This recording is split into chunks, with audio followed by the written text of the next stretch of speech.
Este es un podcast producido por Concepto Radial. La producción original fue adaptada para esta plataforma.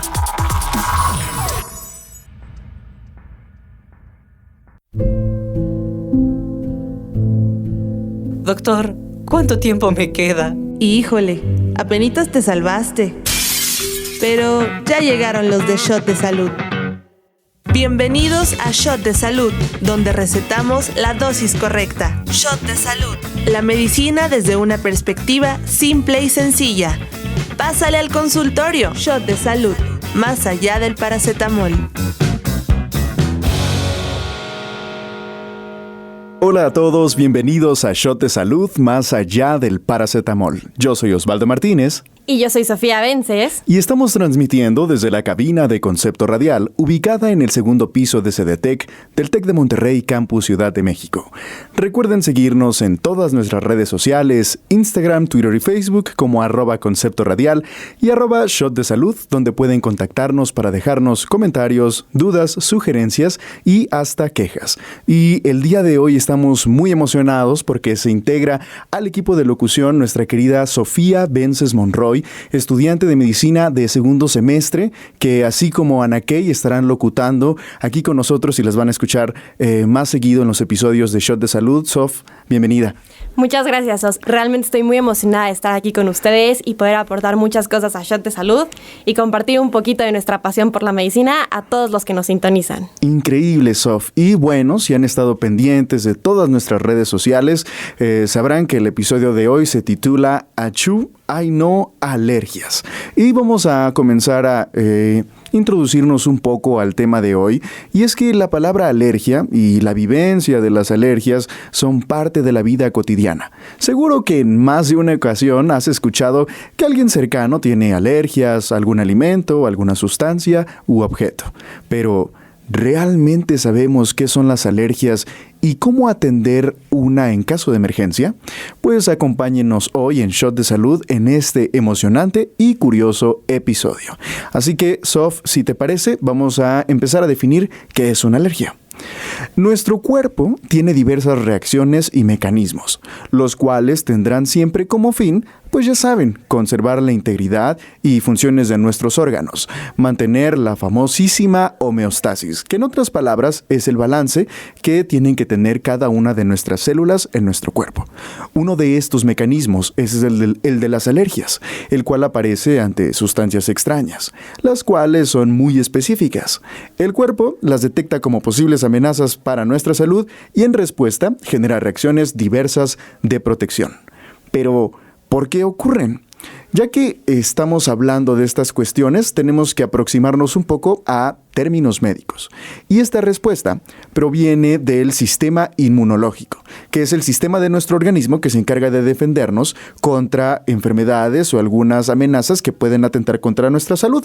Dentro de este sistema encontramos a los valientes defensores del cuerpo, denominados anticuerpos, que también los conocemos nosotros en el área de la salud como inmunoglobulinas, que existen del tipo IgM, IgG, IgA, IgE y también IgD.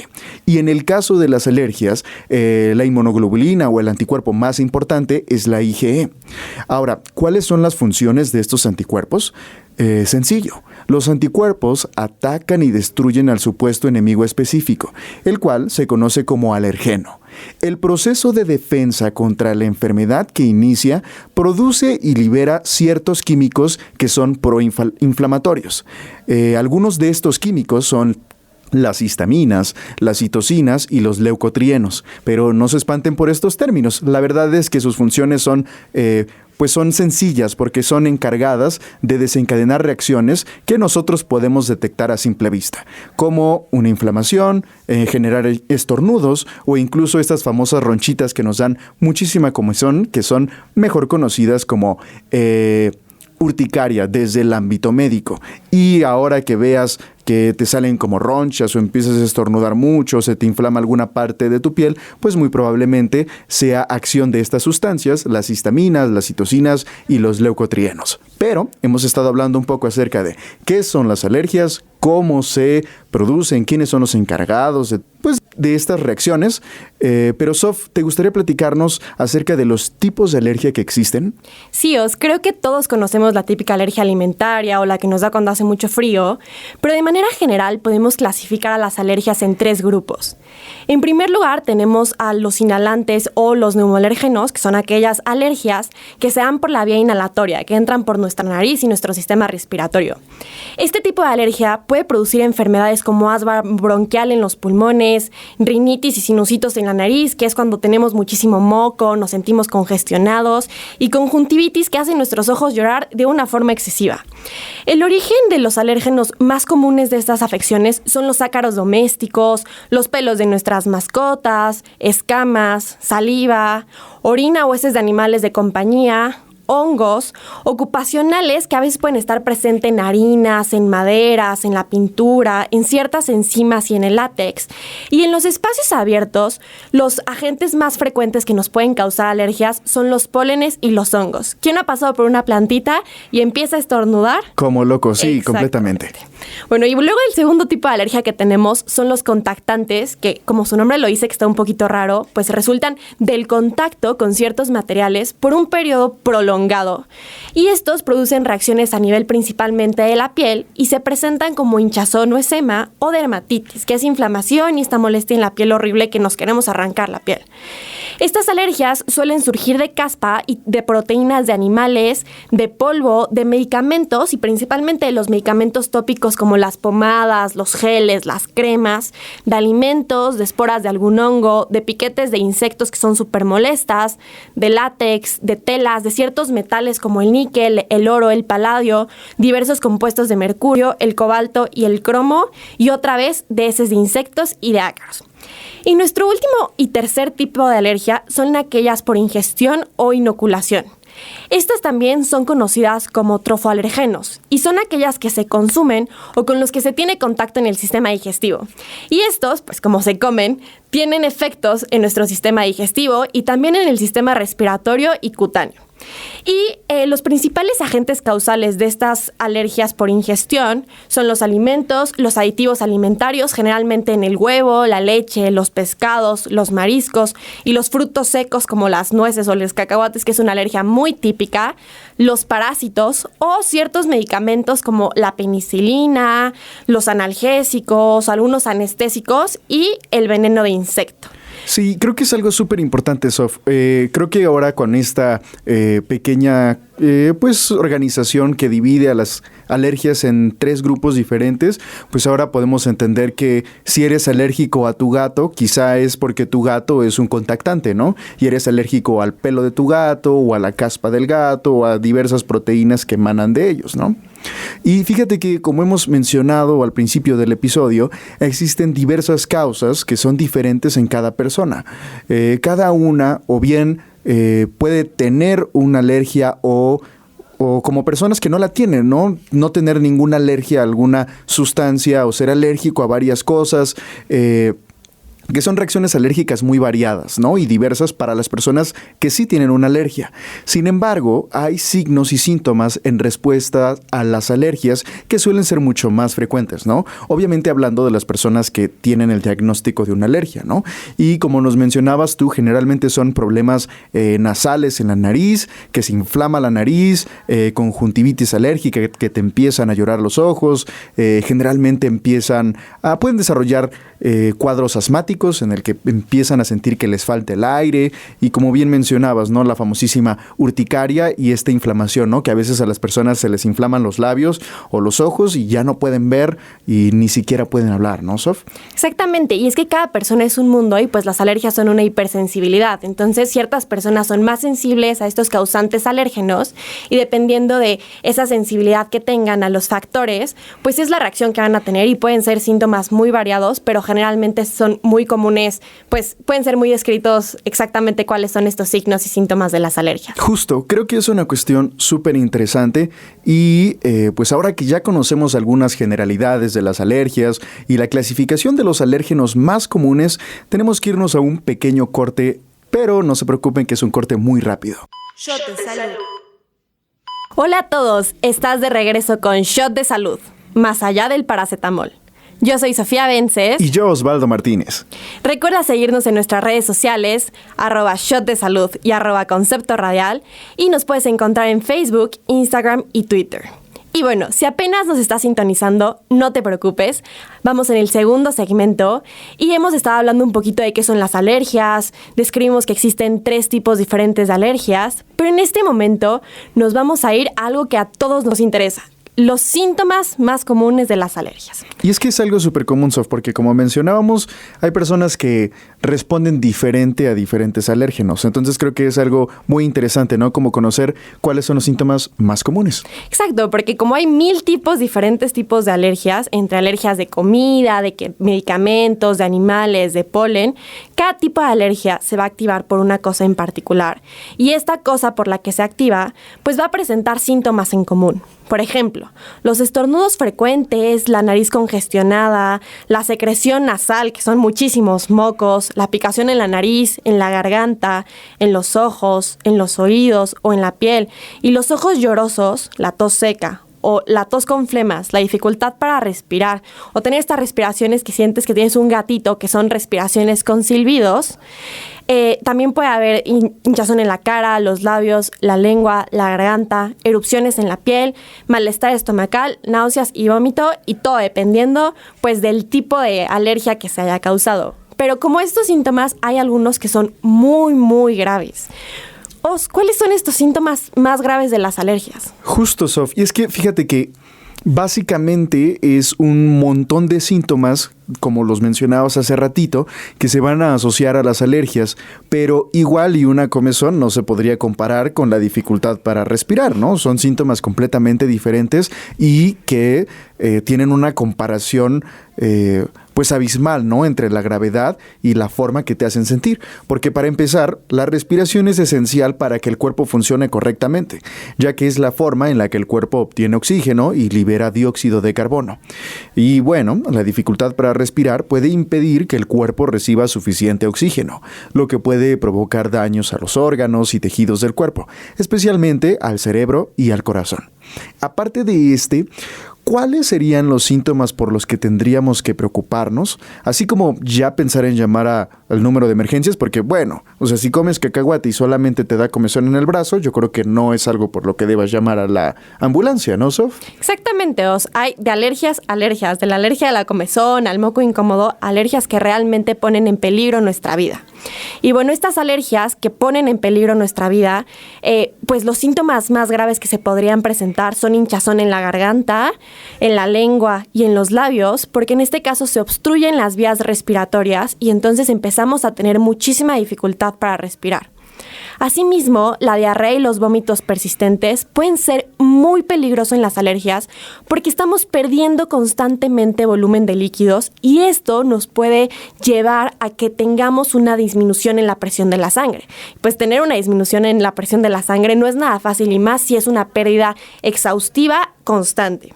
Entonces, cualquier síntoma, en resumen, que dificulte esta respiración, que sientan opresión en la garganta o que involucre una disminución de la presión sanguínea con vómitos, diarrea, pérdida de líquidos, necesita ser tratada rápidamente porque si no puede llegar a ser aún más grave y puede poner en riesgo la vida.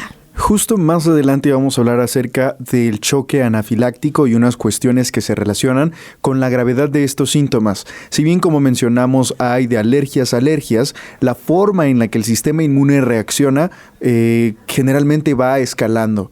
No va a ser la misma reacción que tú tengas cuando comas por primera vez el cacahuate y te das cuenta que eres alérgico a la segunda o la tercera vez que vuelvas a comer el cacahuate, ¿no? Porque el sistema inmune va generando respuestas cada vez más agresivas para tratar de combatir estos alérgenos. Ahora, una cuestión súper interesante que gira en torno a las alergias es ¿por qué rayos las alergias empeoran en ciertas estaciones del año?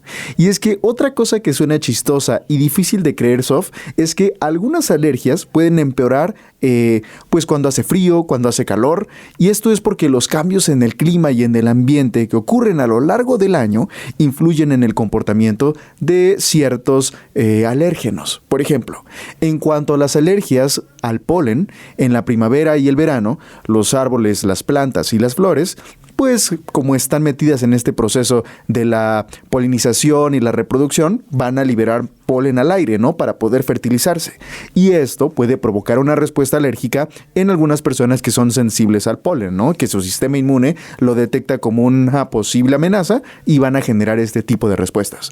Ahora, el clima seco y ventoso durante estas estaciones también puede llevar a una mayor concentración del polen en el aire, lo que aumenta la exposición y empeora los síntomas de la alergia. Exactamente, Os. Y también hay una cosa muy peculiar, que no solo el clima seco y ventoso va a hacer que aumente el polen, sino que también, en el caso de las alergias de los ácaros de polvo durante el invierno, las casas tienden a estar más cerradas porque nos estamos congelando y prendemos la calefacción, especialmente en países que son muy fríos, y esto va a aumentar la concentración de ácaros de polvo. Y recordemos que estos microorganismos que viven en el polvo acumulado en muebles, alfombras y cortinas pueden ser muy dañinos para nosotros y causarnos más alergias o empeorar los síntomas de las personas que ya son sensibles a estos ácaros de polvo. Y por último, hay personas que son extremadamente alérgicas a insectos como las avispas, las abejas y los mosquitos. Todos estos pues suelen activarse mucho más en el verano, lo que aumenta los riesgos de picaduras y mordeduras. Entonces no es que el planeta Tierra conspire en nuestra contra, sino es que se generan diferentes cuestiones ambientales que propician que tengamos exposición a estos alérgenos. Pero ahora sí, regresando a las cuestiones que pudieran preocuparnos un poco en relación a los síntomas. ¿Pueden ser peligrosas estas reacciones alérgicas, Sof? Sí, pueden ser muy peligrosas. Evidentemente hay de reacción alérgica, y a pesar de que a veces tendemos a minimizar las alergias, algo sorprendentemente es que en casos graves, una reacción alérgica puede llevar a una anafilaxia o a un choque anafiláctico, como bien mencionaste hace rato. Ahí sí tengo que interrumpirte, Sof, porque espérame un momento. Siempre sucede que estas dos cosas generalmente las usamos como si fueran el mismo término, pero ¿pudieras ayudarnos a aclarar si realmente son lo mismo anafilaxia o choque anafiláctico? Porque al final del día vamos a estar utilizando estos términos. Claro que sí, Os. Creo que es muy importante aclarar eso. Y la verdad es que sí suenan a la misma cosa. Choque anafiláctico, anafilaxia, pero justo hay una leve diferencia como lo mencionas. Verán, la anafilaxia se refiere a una reacción alérgica generalizada y de acción rápida que puede ser grave y en algunos casos incluso mortal. Pero por el otro lado, un choque anafiláctico es la versión más grave de una anafilaxia porque hay una reacción exagerada a una sustancia extraña o alérgeno y una disminución de la presión arterial que pone en riesgo la vida. Finalmente, esta ya sería como un tipo ultra mega importante de emergencia médica que es, tienes un choque anafiláctico, vete al hospital. Ahora, un ejemplo de choque anafiláctico es cuando alguien es picado por una abeja o una avispa y tienen una reacción alérgica grave. Como no hemos visto en muchas películas que al personaje principal le pica una abeja y a los 5 segundos ya no puede respirar. Y bueno, en estas personas que tienen esta reacción alérgica muy grave, pueden empezar a sentir una sensación de ardor en el lugar de la picadura, después va a empezar una hinchazón y enrojecimiento del área afectada, y luego se pueden desarrollar otros síntomas más graves, como la dificultad para respirar y la pérdida del conocimiento. Otro ejemplo de este tipo de alergias de choque anafiláctico es si alguien tiene una alergia alimentaria y accidentalmente ingiere esa comida. Por ejemplo, los cacahuates que los hemos mencionado, que es muy típico que las personas tengan alergia al maní, o los mariscos, son alimentos que causan alergias a muchas personas. Y en este caso, cuando estas personas consumen los alimentos a los que son alérgicas, pueden desarrollar síntomas graves como la hinchazón en la boca, en la garganta, porque es el medio de contacto con el alimento, y posteriormente pueden tener dificultad para respirar, dolor abdominal, náuseas y vómitos.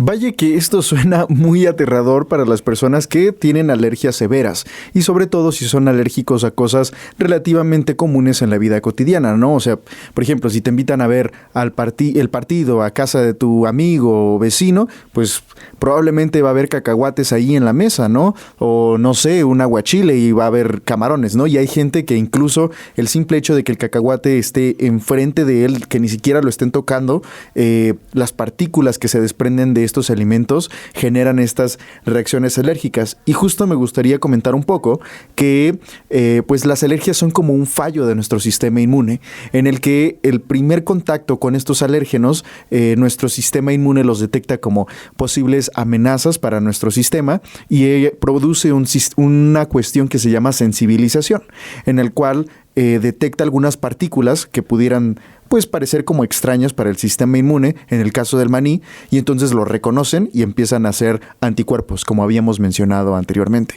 Y estos anticuerpos son los que se guardan, y entonces la segunda vez que vuelves a comer maní te da quizá urticaria. Pero la tercera vez que vuelves a comer maní te da urticaria y se te hincha la boca. Y la cuarta vez que vuelves a comer maní, quizá ya pudiéramos estar hablando de un choque anafiláctico. También es como una cuestión para no espantar a las personas que nos escuchan allá en casa.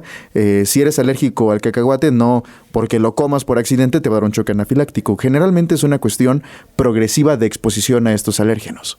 Exactamente, como dices, es una cuestión progresiva y muchas veces estas alergias las tienen desde chiquitos. O sea, yo creo que las personas que son muy alérgicas al cacahuate saben desde pequeños que no pueden comer, pero también pobres de ellos, porque chance y sabes que no puedes agarrar el cacahuate, como dices, del partido con tus amigos. Pero hay muchos alimentos que tienen cacahuate escondido. Pero bueno, es momento de irnos a un corte y cuando regresemos vamos a hablar de otras cosas mucho más interesantes de las alergias. Shot de salud.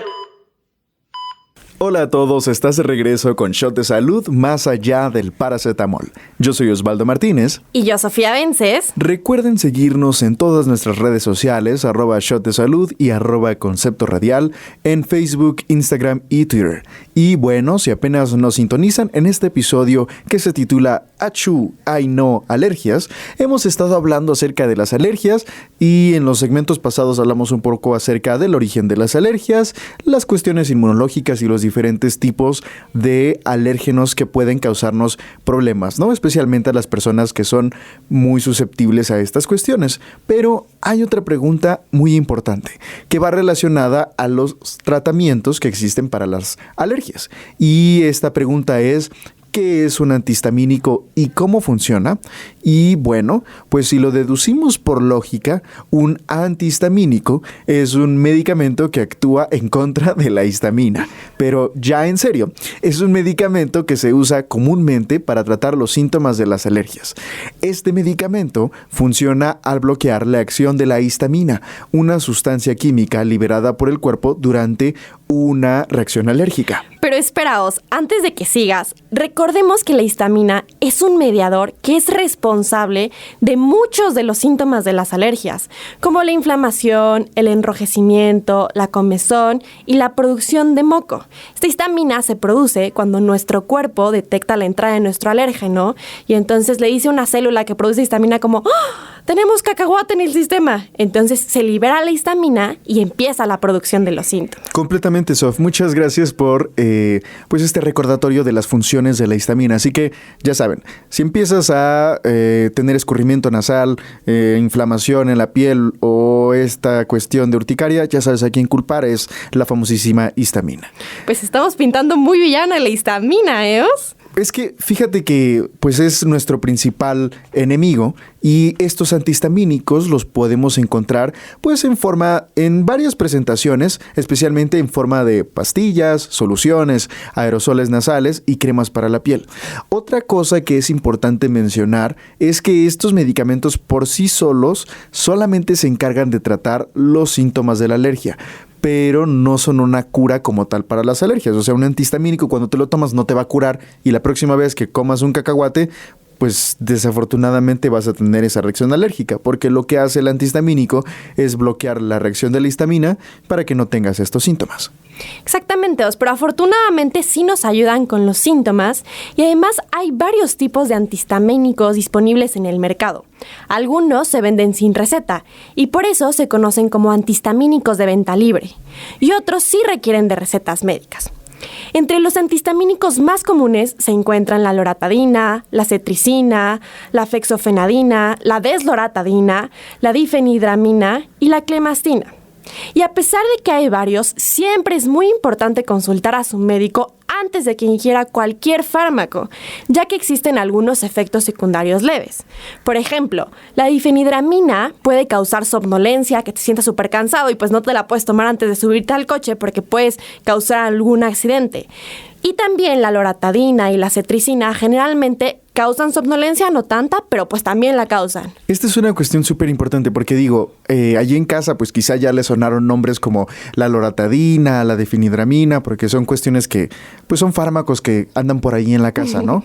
Y entonces sí, justo como mencionas, hay que tener cuidado. Si bien la loratadina es un antihistamínico y puede ayudarnos para estos síntomas, que igual también se encuentran en fármacos que generalmente se ocupan para las infecciones respiratorias, porque nos ayudan para el control del escurrimiento nasal, pero sí hay que tener mucho cuidado por estas cuestiones de la somnolencia. Por ejemplo, a mí la difenhidramina y la loratadina me dan muchísimo sueño. Entonces, cuando ando enfermo de la gripa, generalmente pues procuro tomar las pastillas al despertar y cuando me voy a dormir, porque si me la tomo antes de venir a la escuela, yo tengo que manejar. Entonces me causa mucho conflicto y aparte es muy peligroso porque podemos provocar un accidente.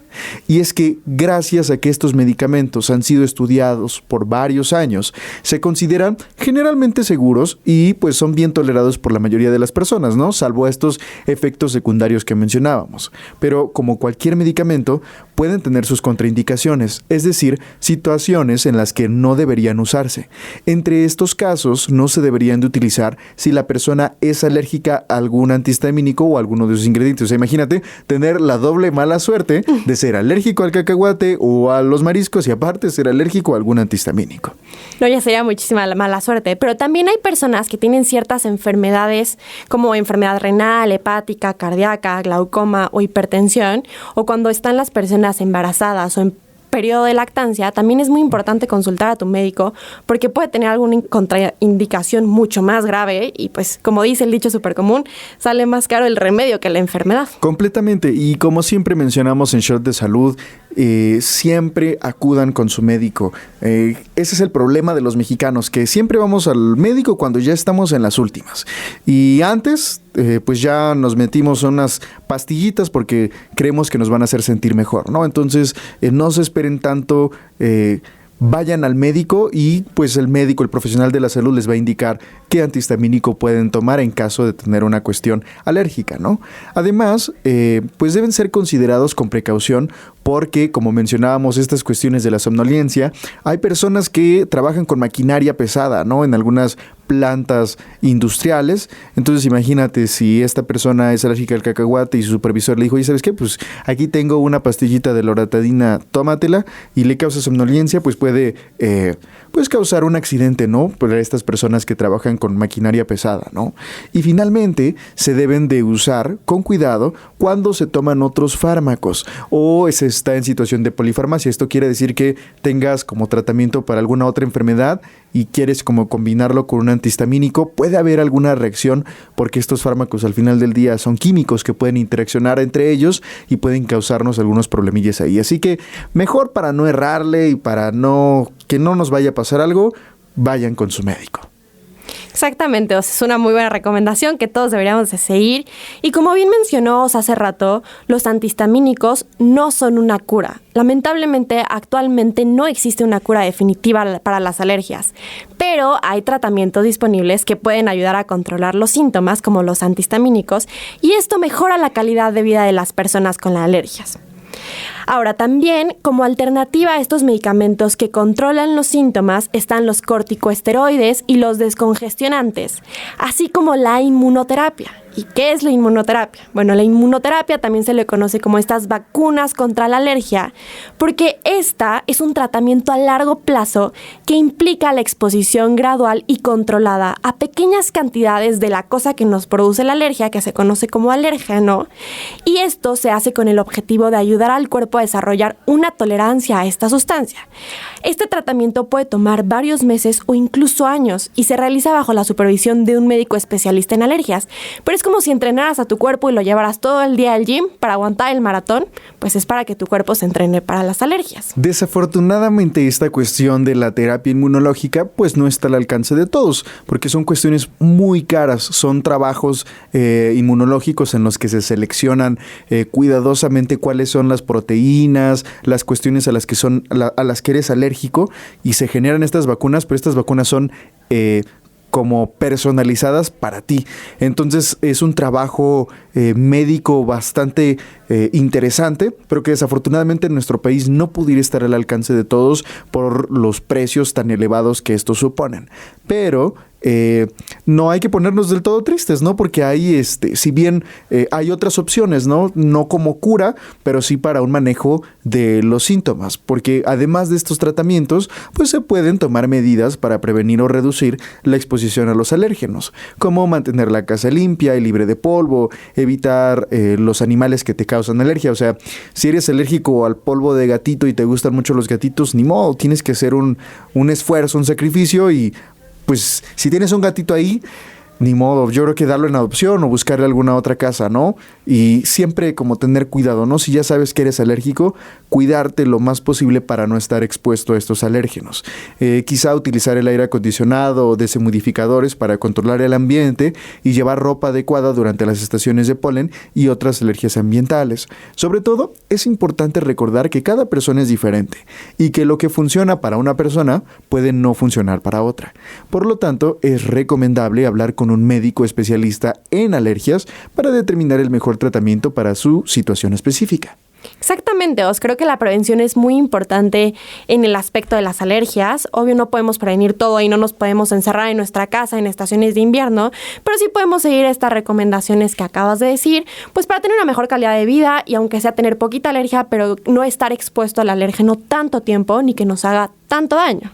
Completamente, y creo que la pandemia por COVID nos entrenó bastante en estas cuestiones, ¿no? Entonces quizá pudiéramos utilizar un cubrebocas, un KN95 cuando estamos en estación de primavera o verano que hay muchísimo polen. Quizá el filtro de estos cubrebocas pudiera ayudarnos para que no pasen estas partículas y no se desencadenen todas estas reacciones alérgicas que pudieran desencadenarse por este tipo de alérgenos, que en este caso es el polen, ¿no? Pero quién sabe, quizá en los siguientes años pues se desarrolle una cura para ciertas alergias, pero ciertamente es algo de lo que se van a encargar los médicos y los científicos del futuro. Que bueno, tú y yo, Sof, vamos para allá. Así que vámonos con el último corte del episodio de hoy. Recuerden que nuestro programa se titula Achú, Ay No, Alergia. Shot de salud. Hola a todos, estás de regreso con Shot de Salud, más allá del paracetamol. Yo soy Sofía Vences. Y yo, Osvaldo Martínez. Recuerda seguirnos en nuestras redes sociales, @Shot de Salud y @Concepto Radial, en Facebook, Instagram y Twitter. Y bueno, ya nos encontramos en el último segmento de este episodio titulado ¡Ay! ¡Achú! ¡Alergia! Y estén pendientes porque al final de este episodio vamos con la receta, el cual es la recapitulación y los puntos más importantes de lo que hemos visto en este episodio. Así que si apenas nos sintonizas, no te preocupes, porque en la receta te vas a poder dar cuenta de todo lo que vimos en este episodio. Super Soft. Hemos estado hablando acerca de los diferentes tipos de alergias, cuestiones de que sí existe una cura, pero que quizá es muy cara y no está al alcance de todos, tratamientos antihistamínicos, y ahora vamos a hablar un poco acerca de las pruebas de alérgenos. Estas cuestiones, estas pruebas se ocupan para prevenir en el caso de que tengamos la sospecha de que somos alérgicos a alguna cosa, pero no estamos seguros del todo, ¿no? Estas pruebas se hacen con un experto, que es un alergólogo, un médico de formación, pero que se especializa en el estudio de las alergias. Y podemos ocupar distintas pruebas diagnósticas para que podamos detectar estos alérgenos que nos causan pues estos síntomas tan molestos, ¿no? Y existen dos grupos principales de estas pruebas. Se encuentran las sanguíneas y las cutáneas. Las primeras, las pruebas sanguíneas se solicitan cuando se presentan síntomas de alergia, como urticaria, que son estas ronchitas que dan muchísima comezón, diarrea, congestión nasal, estornudos y además que pudieran indicar que sí se tiene una alergia. Y además se aprovecha tanto como para comprobar que se tiene una alergia como para negar que la alergia sea causada por otro agente patógeno. Es decir que, pues tú, no sé, te comes una tostada de mariscos con aguacate y tú toda la vida piensas que eres alérgico a los mariscos, pero una prueba sanguínea nos pudiera ayudar a determinar si realmente eres alérgico a los mariscos o al aguacate que le ponen encima, ¿no? Estas miden la cantidad de inmunoglobulinas, las IgG, que como ya habíamos mencionado antes, son anticuerpos que se encargan de detectar estos agentes que el cuerpo detecta como que pudieran causarnos problemas a nuestra salud y desencadenan todas estas cuestiones inflamatorias, ¿no? Estos anticuerpos se producen en el cuerpo desde la primera vez que nosotros tenemos contacto con estas cuestiones, ¿no? Que si los mariscos, que si los cacahuates, y se encuentran más elevadas de lo normal cuando volvemos a reencontrarnos con estos alérgenos. Se comprueba que está pasando por un cuadro de alergia al evaluar la cantidad de las inmunoglobulinas en sangre y también nos permite determinar cuál es el agente causante. Si ya se sabe qué pudo haber sido, existen pruebas sanguíneas específicas para distintos perfiles, ya sean alimentarios o inhalatorios. Y las pruebas cutáneas, por otro lado, se utilizan sobre todo para identificar causas específicas de alergia. Lo que hace, dicho muy llanamente, es que a los pacientes se les inyecta generalmente en el antebrazo una pequeñísima cantidad del alérgeno para evaluar si genera una inflamación en la zona y si pues se puede confirmar el perfil o la causa de una alergia en el paciente. Pero a ver, rápidamente, hagamos una recapitulación muy rápida de cuáles serían los alérgenos más frecuentes. Ay, fíjate que esa es una pregunta complicada, pero a ver, si lo dividimos por medio de contacto, sería algo así. Si es por contacto con la piel, los alérgenos más frecuentes serían plantas irritantes o venenosas, la famosísima hiedra venenosa, rasguños de animales domésticos como perros o gatos, el polen, el látex y algunas telas de ropa como el algodón. Y también por este contacto, también podríamos tener alergia por contacto a medicamentos, ¿verdad? Así es, que en esta cuestión sería un poco diferente porque ya no sería un contacto con la piel. De hecho, es muy importante porque pues, si algún día te sientes mal o te causa algún tipo de reacción alérgica o no deseada de ingerir algún medicamento, pues tienes que mencionarlo a tu médico lo antes posible, ¿no? Y en todas las consultas a las que vayas, porque pues los médicos no somos adivinos, entonces si tú no le mencionas a tu médico que eres alérgico a las penicilinas o algún fármaco en específico, pues puede dar la coincidencia que tu médico te lo prescriba y puedas desarrollar una reacción alérgica. Exacto, y entonces estos medicamentos, en lugar de cumplir su función, pues nos podrían terminar causando un mal. Entonces es muy importante que siempre tengamos presentes nuestras alergias y que se las expresemos a nuestros doctores. Y también oler ciertas sustancias como el polen, el moho o el polvo, que tan común es decir, ay, es que soy bien alérgico al polvo, que es súper común escucharlo y yo también lo he dicho, pues te la pasas estornudando todo el día porque hay mucho polvo en el lugar. Sí, a mí también me pasa, es súper común, y aunque también la caspa de ciertos animales nos puede causar alergia, es la típica de el pleito que tiran hacia los perritos y todo el hate, ¿no? Porque dicen, no, es que sí voy a tu casa, pero saca al perro porque me causa alergia, ¿no? Y en resumen, pues son estas cuestiones, ¿no? Que puede haber alérgenos en cualquier parte y todo va a depender de el sistema inmune de cada persona, ¿no? Si eres alérgico a la caspa de los animales, si eres alérgico al polen y demás. Pero hemos estado hablando acerca de los médicos y demás y creo que ya spoileamos un poquito de esta pregunta, pero quizá a alguien le pasó desapercibida, ¿no? Sof, ¿existe algún especialista que pudiera atender las alergias? Sí, pero depende del caso. Por ejemplo, los alergólogos e inmunólogos son los más preparados para llevar tratamientos. Y en el caso de los alergólogos, detectar cuáles son los alérgenos que nos podrían estar afectando. Y también existen pues pediatras o médicos generales que pueden atender ciertos casos de urticaria que pues no sean tan graves en niños. Por ejemplo, si tu hijo tiene mucha comezón y te das cuenta que es cuando se acerca a los perritos, pues tu primer contacto puede ser con el pediatra. Completamente. La urticaria es la reacción alérgica del cuerpo que hace que nos dé muchísima picazón la piel y que se nos inflame cuando comemos algo a lo que somos alérgicos o cuando nos tenemos contacto con algo que nos hace mal, ¿no? En este caso, perros o gatos o algún otro insecto. Y en resumen, lo que les recomendamos es que acudan a algún alergólogo o algún inmunólogo si tienen alguna duda sobre sus alergias. Si bien el orden a seguir es primero ir con un médico de contacto, de primer contacto, que te pueda ayudar a diferenciar, ¿no? Si se trata efectivamente de una alergia o quizás sea algún cuadro patológico diferente, ¿no? Y si ya tienes el diagnóstico de una alergia, puedes ir con un alergólogo para que puedas solucionar algunas cuestiones, o si quizá los antihistamínicos ya no te están funcionando, este médico especialista tiene las respuestas a todas esas dudas que giran en torno a las alergias y el funcionamiento del sistema inmune, ¿no? Siempre es importante acudir al médico cuando lo necesitemos y no esperarnos a que las cosas ya estén muy complicadas, ¿no? Ahora, Sof, creo que este punto que vamos a tocar ahorita es crucial porque nosotros los mexicanos nos encantan los remedios naturales y es una cuestión que se desencadena de nuestros antepasados, la medicina prehispánica y demás. ¿Te parece que platiquemos un poco al respecto? Sí, claro, vamos a hablar de uno de los temas, como bien dices, más controversiales que siempre existen.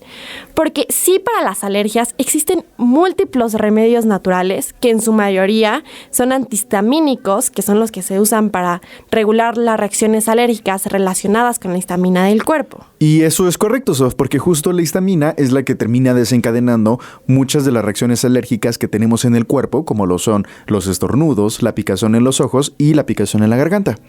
Así es, y ahora esta cosa es algo que nos han dicho siempre en la escuela y que nos sentimos obligados a transmitirles a ustedes porque su salud es lo más importante.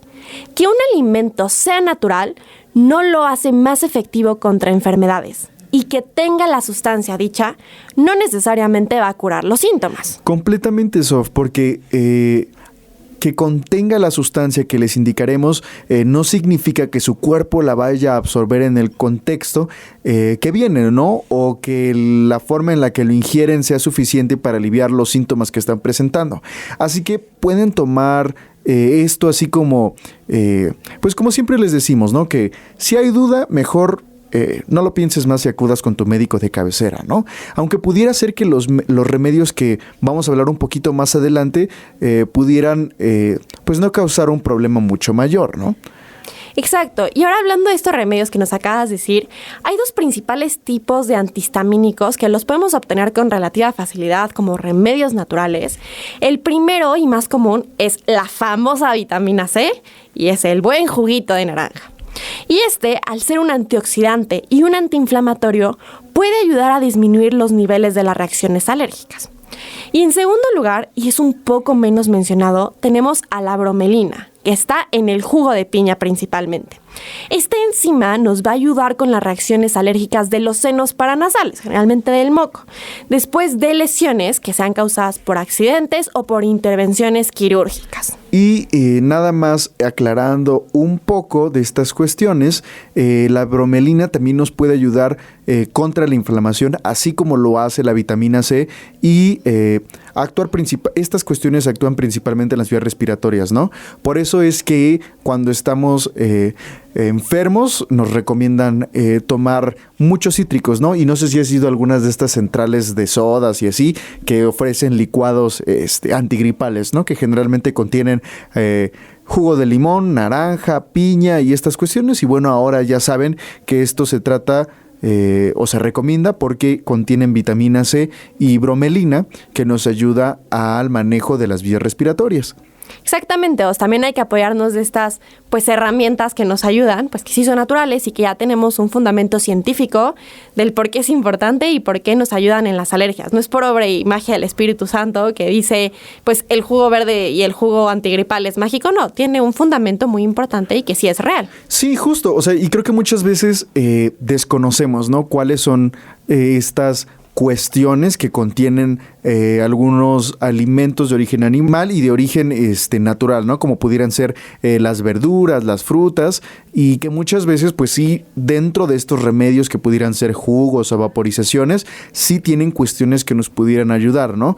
Y es que también una cuestión importante de mencionar, Sof, es que hay personas que al hacer uso de los antihistamínicos empiezan a desarrollar resistencia a los fármacos. Entonces un antihistamínico de primera generación que le funcionaba súper bien, después de 5 de 10 años ya no empieza a tener el mismo efecto que antes, ¿no? Tienen que ir con su médico de confianza, cambiar el esquema de tratamiento, pero pues imagínate que nunca se hayan dado la oportunidad de tomar vitamina C o estas cuestiones de los jugos y que de repente esto pudiera representar una mejora a sus alergias, pues es algo sorprendente, ¿no?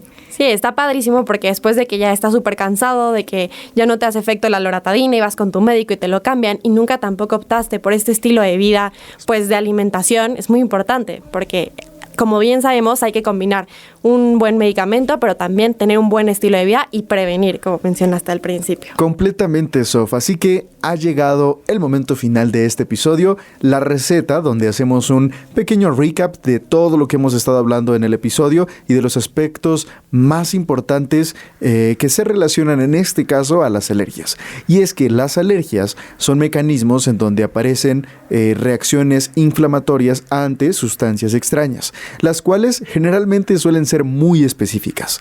El cuerpo las detecta como posibles amenazas a nuestra salud y en respuesta genera reacciones diversas de protección.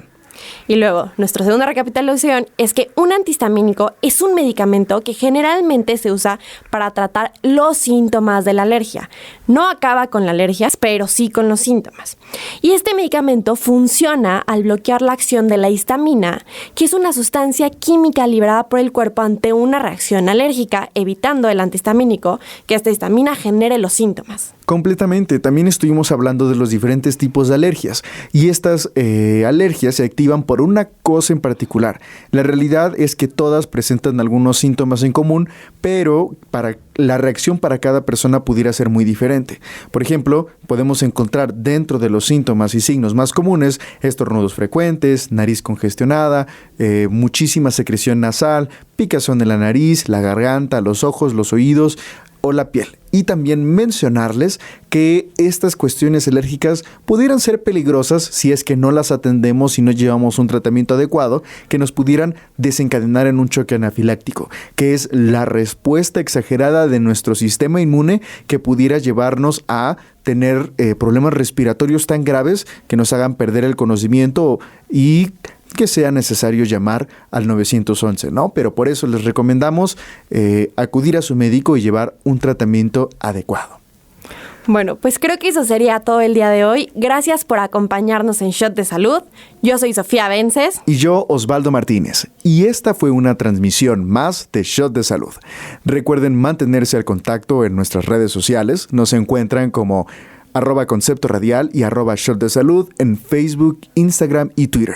Queremos agradecer a nuestra operadora Jenny Monroy, a nuestra querida productora Vale Camil, a nuestro equipo de redes sociales Fernando Pérez y Mar, y al fabuloso equipo de guionismo Carla Sánchez, María Fernanda Zulub y Hugo Rodríguez. Sof, muchas gracias por estar aquí con nosotros. Bienvenida al programa y esperamos que te haya gustado mucho. Muchas gracias, Os. Está padrísimo el programa. Sigan escuchando Concepto Radial. Nos vemos hasta la próxima. Concepto Radial presentó Shot de Salud. 30 miligramos de música, 50 de información médica en la voz de estudiantes de medicina que aún no pueden firmar tu justificante médico. Shot de Salud. Tu cita está programada cada jueves a la 1 de la tarde por conceptoradial.com. Shot de Salud. Más allá del paracetamol. Esta fue una producción de Concepto Radial. Derechos reservados del Tecnológico de Monterrey.